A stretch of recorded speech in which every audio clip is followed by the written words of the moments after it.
In today's video, I'm going to show you how to manage keyboard settings in your device Vivo Y200i.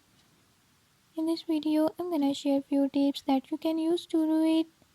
If you found these tips helpful, press the subscribe button and turn on notifications so you never miss out on new videos and stay updated on all the latest tips and tricks. Let's get started.